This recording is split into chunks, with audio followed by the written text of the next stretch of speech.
बिस्मिल्लाहिर्रहमानिर्रहीम। नाज़रीन अस्सलाम वालेकुम, मैं हूँ इमरान वसीम। एक तो नाज़रीन ख़बर यह है कि पंजाब असम्बली, जैसा कि आप जानते हैं कि रात गवर्नर की जानिब से एडवाइस पे दस्तखत नहीं किए गए, लेकिन जो कॉन्स्टिट्यूशनल कोर्स था वो मुकम्मल हुआ और पंजाब असम्बली जो है वो ऑटोमेटिकली टूट गई, तहलील हो गई। अब पंजाब असम्बली की तहलील के साथ इलेक्शन कमीशन ने चेयरमैन पीटीआई साबिक वज़ीर आज़म इमरान ख़ान के ख़िलाफ़ क्या एक्शन लिया है, एक तो ये डिटेल आप नाज़रीन के साथ हम शेयर करने जा रहे हैं। दूसरी नाज़रीन डेवलपमेंट ये हुई है कि शेख रशीद साहब ने आर्मी चीफ सैयद आसिम मुनीर शाह साहब की तर्जमानी का मनसब संभाल लिया है। अब ये क्या मोजज़ा हुआ है, शेख साहब अब आर्मी चीफ की तर्जमानी कैसे करेंगे, और कुछ दीगर ख़बरें भी इस व्लॉग में हम शामिल करेंगे। लेकिन नाज़रीन, आज के प्रोग्राम की ख़बरों पर गुफ्तगू का आगाज़ करने से पहले ये नाज़रीन एक अखबार है रोज़नामा दुनिया इस्लामाबाद। इसमें नाज़रीन मैंने एक ख़बर पढ़ी और उस ख़बर को पढ़ने के बाद मैं ज़ाती तौर पे थोड़ा सा जज्बाती हुआ, तो सोचा कि व्लॉग में जहाँ ख़बरें आपके साथ शेयर करेंगे तो अपने जज्बात भी आपके साथ जो हैं वो शेयर किए जाएँ। ख़बर नाज़रीन ये है कि गारे सौर और गारे हिरा को जल्द ज़ायरीन के लिए खोल दिया जाएगा। अब मैंने ये देखा है, अब इसमें मैं जज्बाती क्यों हुआ उस पर तो आगे चल के मैं आप नाज़रीन के साथ डिटेल शेयर करूँगा। लेकिन आप तमाम जो मेरे देखने वाले मुसलमान भाई हैं, बहनें हैं, बुज़ुर्ग हैं, उनसे मेरी एक अपील हो गई या दरख्वास्त समझ लें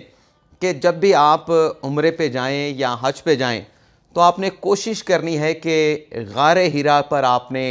जाना है, जहाँ पर हमारे नबी पाक सल्लल्लाहु अलैहि वसल्लम जो है वो इबादत किया करते थे। गारे सौर पर भी आपने जाना है,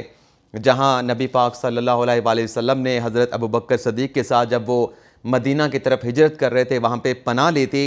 और यहाँ पे नाज़रीन जाने का मकसद क्या है, क्योंकि मैंने ये देखा है कि जिस ग्रुप के साथ आप उम्रा करने की सादत हासिल करते हैं या हज करने की सादत हासिल करते हैं, तो उस ग्रुप की जानिब से आपको एक बस में इन मकामात पे ले जाया जाता है और नीचे से ठहरा के आपको गारे हीरा की पहाड़ी भी दिखा दी जाती है, गारे सौर भी आपको दिखा दिया जाता है। लेकिन जब ऊपर जाने की बात होती है तो वो कहते हैं कि वक्त कम है या ऊपर जाना बड़ा मुश्किल है, तो वो इस तरह से आपको कुछ लोग वैसे ही नहीं जाना चाहते इतनी चढ़ाई देख के, और फिर जब वो जो आपके पैकेज वाले होते हैं, जिनके साथ आप जाते हैं, जिनके ग्रुप में आप जाते हैं, तो वो भी आपको जो है वो डिस्करेज करते हैं। लेकिन आपने जाना ज़रूर है, क्योंकि ये ख़बर पढ़ने के बाद मैं जज्बाती हुआ, उसकी नाज़रीन वजह यह है कि जब मैं अपने फैमिली के साथ उम्रे पे गया था तो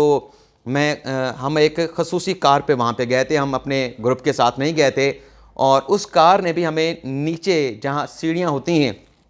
सीढ़ियाँ तक हमें नहीं उतारा था, हमें नीचे उतार दिया था। तो आपने जब भी जाना है तो कार पे जाना है और कार वाले से कहना है कि आपको ड्रॉप करे, जहाँ से गारे हीरा की सीढ़ियाँ शुरू होती हैं वहाँ पे आपको ड्रॉप करे, तो आपके लिए फिर ऊपर जाना जो है वो इतना मुश्किल नहीं रहता।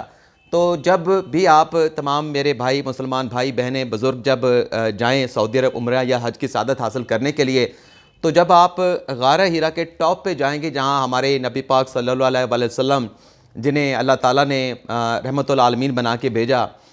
तो जब आप टॉप पे जाएंगे तो आपको दो चीज़ें रियलाइज़ होंगी, एहसास होगा दो चीज़ों का, कि एक तो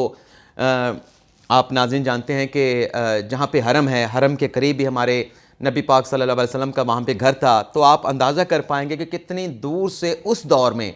जब ना सड़कें होती थी, ना कुछ और दस्तयाब होता था, ना कोई सवारी होती थी इस तरह की जैसा कि आजकल सवारियाँ दस्तयाब हैं, तो नबी पाक कितनी दूर से, कितने दुश्वार गुज़ार रास्तों से गुज़र कर इस मकाम पे आकर फिर पहाड़ी के टॉप पे जाकर जो है अपनी उम्मत के लिए जो है वो इबादत किया करते, अपनी उम्मत के लिए दुआ करते थे और इबादत किया करते थे। और फिर आपको ये अंदाज़ा होगा कि ये मक्का का शहर कैसे जो है वो आबाद हुआ। यानी हर तरफ आपको चटील पहाड़ियाँ, पहाड़ नज़र आएंगे और उसके बीच में आपको पॉकेट्स के अंदर आबादी नज़र आएगी। तो फिर आप ये अंदाज़ा करेंगे कि ये अल्लाह ताला का एक करम है, ये अल्लाह ताला की रहमत है कि पहाड़ों के अंदर एक मक्का के शहर को आबाद किया, अपना घर वहाँ पे बनाया गया, और फिर लोग जो है वो कितने दूर दूर से यहाँ पे इबादत करने के लिए आते हैं। तो ये आप नाज़रीन ने तजुर्बा जो है वो ज़रूर करना है, और फिर आप अपने एहसासात, अपने जज़्बात का अंदाज़ा करेंगे तो मेरे ख़्याल से फिर आप बहुत सारी चीज़ों का आपको जो है वो एहसास भी होगा और आप जज्बाती भी रहेंगे जब भी दोबारा आप उम्रे के लिए या हज के लिए जाएंगे तो आप ज़रूर कहेंगे कि दोबारा गार हीरा के टॉप पे या गार सौर पे हमने ज़रूर जाना है। तो सबसे पहले नाज़रीन, बलदियाती इंतखाबात के हवाले से हम आपके साथ जो ख़बरें हैं वो शेयर करेंगे। पोलिंग का आगाज़ हो चुका है और 5 बजे पोलिंग का इख्तिताम होगा, उसके बाद फिर 6 बजे रिज़ल्ट जो है वो आने शुरू हो जाएंगे। और आप नाज़रीन जानते हैं कि MKM ने सारे प्रोसेस का बाइकआउट कर रखा है और बाइकआउट के हवाले से MKM ने एक ख़त भी जो उनके खालिद मकबूल सिद्दीकी साहब के वकील हैं, उन्होंने कहा है कि ख़त जो है वो चीफ जस्टिस को लिख दिया गया है जो MKM ने इस इलेक्शन प्रोसेस का बाइकआउट किया, जिसमें यह कहा गया है कि इलेक्शन कमीशन की जानिब से आइन और कानून की खिलाफ वर्जी की गई है। और लिखे गए ख़त में चीफ जस्टिस से इस मामले का अस्कुद नोटिस लेने की दरख्वास्त की गई है। अच्छा, जहां MKM ने इस मामले का बाइकआउट किया है इलेक्शन प्रोसेस का, वहीं इस बात को जो है वो इनकरेज किया गया है साबिक वज़ीर दाखिला शेख रशीद की जानिब से। और शेख साहब ये कहते हैं, यानी उनका मुतालबा सामने आया है कि जहां MKM ने इस इलेक्शन प्रोसेस का बाइकआउट किया है, वहीं शेख साहब कहते हैं, उन्होंने ये बयान दिया है कि जो हुकूमती इत्तेहाद के साथ MKM मौजूद है, हुकूमती इत्तेहाद से भी MKM को जो है वापस आ जाना चाहिए। अब MKM हुकूमती इत्तेहाद से बाहर आती है नहीं आती, ये तो अभी कुछ दिनों में पता चल जाएगा। लेकिन आज MKM के हवाले से एक बात तो जो डेफिनेट है वो ये है कि इसे एक इब्नुल वक्त किस्म की सियासी जमात कहा जा सकता है। जब इसका फ़ायदा हो तो ये हुकूमत में जा भी सकते हैं और जब फ़ायदा ना हो, नुकसान हो, तो हुकूमत को छोड़ भी सकते हैं। तो MKM के हवाले से कुछ बैत नहीं कि वो किसी वक्त कोई भी फ़ैसला जो है वो कर सकते हैं, लेकिन अपने सियासी फ़ायदे को देखते हुए। अब शेख साहब की बात हुई है तो शेख साहब के हवाले से एक और ख़बर भी आपके साथ शेयर कर लें। खबर नाज़ी है कि शेख रशीद साहब ने आर्मी चीफ़ की और पाक फ़ौज की तर्जमानी का मनसब संभाल लिया है। इससे पहले कुछ ब्रेक आया था, शेख साहब को अपने आप को ख़ुद को फ़ौज का और आर्मी चीफ़ का खुद साख्ता तर्जमान कहते रहते थे, लेकिन अप्रैल के बाद कुछ ब्रेक आया था और शेख साहब कहते थे कि मेरे उनके साथ कोई राब्ता नहीं, मेरा उनके साथ अब कोई लेना देना नहीं, मैं वहाँ पर जाता नहीं हूँ, मेरे साथ किसी ने राब्ता नहीं किया। लेकिन 2 रोज़ पहले नाज़िर खान साहब ना शेख साहब ने एक मरतबा फिर जो है वो खुद साख्ता तर्जमानी का मनसब जो है वो एक मरतबा फिर संभाला और फिर शेख साहब ने यह स्टेटमेंट दिया कि मुल्क में एक ही दिन इलेक्शन का सोचा जा रहा है। अब ये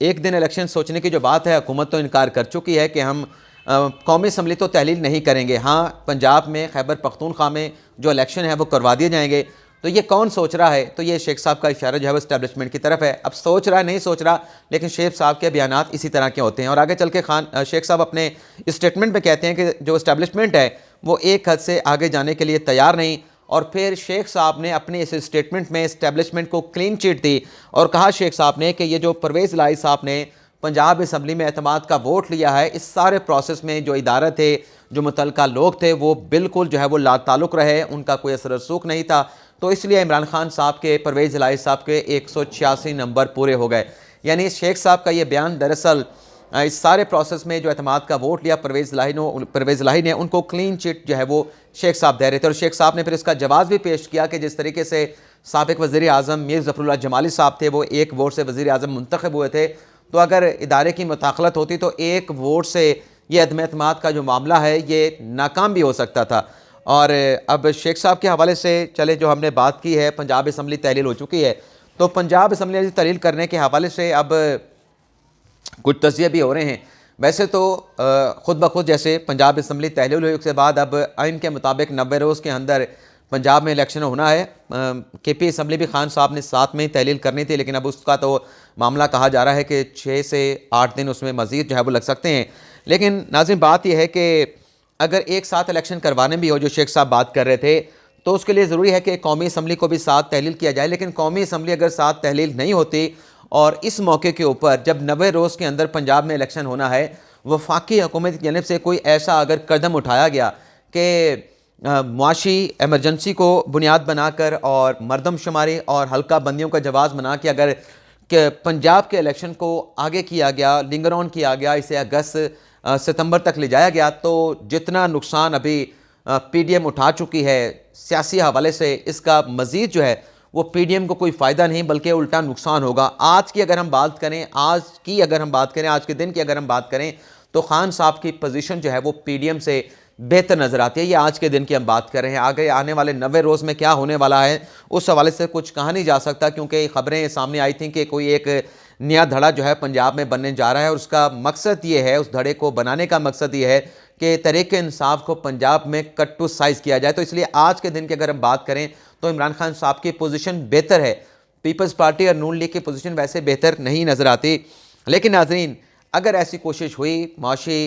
एमरजेंसी का जवाज़ तराश के, हल्का बंदियाँ और मरदमशुमारी का जवाज़ तराश करके अगर इस मामले को आगे ले जाया गया, 90 रोज़ में इलेक्शन ना हुए, तो इसका भी कोई पीडीएम को, पीपल्स पार्टी, नून लीग को फ़ायदा नहीं बल्कि उल्टा नुकसान, और इमरान खान साहब को इसका फ़ायदा पहुँचेगा। अब इलेक्शन कमीशन ने इमरान खान साहब के ख़िलाफ़ क्या एक्शन लिया है?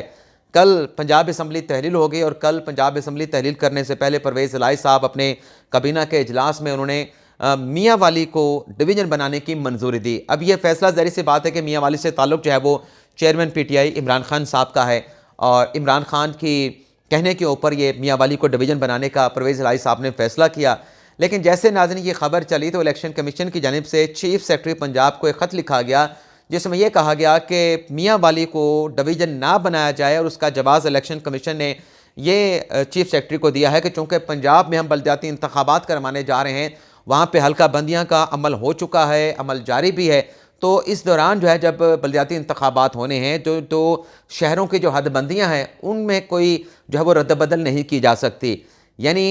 ये जो इलेक्शन कमीशन का फैसला है बज़ाहिर तो कानून के मुताबिक नज़र आ रहा है कि हल्का बंदियाँ अगर हो रही हैं पंजाब में और बलदियाती इलेक्शन कमीशन ने कराने तो ये प्रोसेस नहीं हो सकता। लेकिन नाज़रीन, ये जो इलेक्शन कमीशन ने इकदाम उठाया है ये तो ज़ाहिर सी बात है कि इमरान खान का जो फैसला है उसके खिलाफ इसे जो है वो कंसिडर किया जाएगा। लेकिन इसका भी जब इलेक्शन कैंपेन पंजाब में होगी, ख़ास तौर पे मियाँ वाली के हवाले से, तो इसका भी एक एज जो है वो इमरान खान साहब के जो कैंडिडेट होंगे जो पंजाब असम्बली का इलेक्शन मियाँ वाली में लड़ रहे होंगे उनको इसका इतना एज होगा कि वो अपने इलेक्शन कैंपेन में अपने आवाम से कह सकते हैं कि देखें हमने तो मियाँ वाली को डिवीज़न बना दिया था, लेकिन इलेक्शन कमीशन ने जो है वो हमारे फैसले को होल्ड कर दिया, रोक दिया, तो आप हमें वोट दें, हमें कामयाब बनाएं ताकि हम हुकूमत बना के दोबारा से मियाँ वाली को डिवीज़न का दर्जा जो है दिलवा सकें। तो ये